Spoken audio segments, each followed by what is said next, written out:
patient.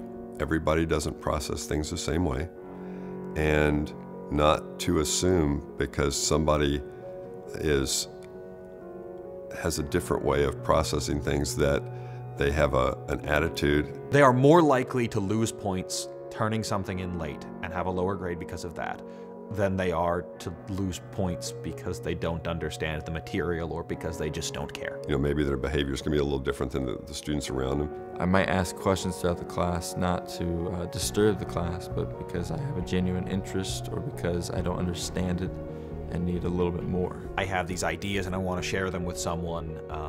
Very similar to a peer relationship rather than a student-teacher relationship. My ability to understand and have an informed conversation with a professor is a lot better than my ability to sit down and study for 2 hours a night for 2 weeks before the exam and get a really good grade on it. Maybe I'm going to have to approach things from a different angle. I might have to present things in several different ways in order for them to get what I'm talking about. They need different help and not special help, I guess. For me, it's a matter of trying to treat them like everybody else while staying aware that they may not be just like everybody else.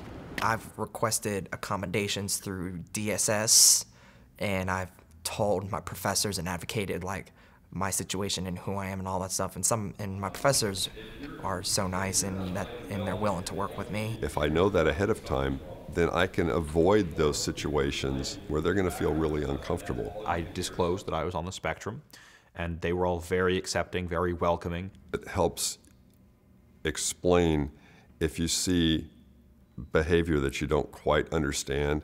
If you're aware of it and you're trying to really teach to a lot of different learning modalities and different kinds of emotional states and everything else, I think probably you're going to cover things more thoroughly and probably with a greater richness. He's an amazing guy to work with.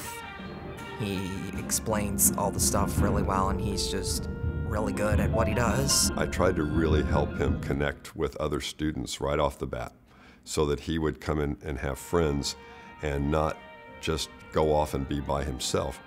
And he's been really successful in doing that, and it's been really interesting to watch. Pep band is a really fun experience. Like last year when I first started, we bring the energy and play loud, and we're kind of like more like a family type thing. He has a lot of friends, and he hangs out with them a lot, and I see him all the time with those people, and they've even told me how much they enjoy being with him.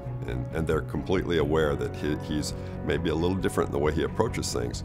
It doesn't bother him a bit. That's what it comes down to. Everyone wants to belong to something, so and we just want to belong to the school, we want to belong to the class, and we want to learn just like everyone else does. You just should not have a preconceived notion about what these kids can accomplish or what they're going to be like or how they're going to react to things. Treat them like you treat any human being. Just be aware as they're thinking about it, they might not look like they understand, or they might have no response whatsoever. That doesn't mean that they don't get it.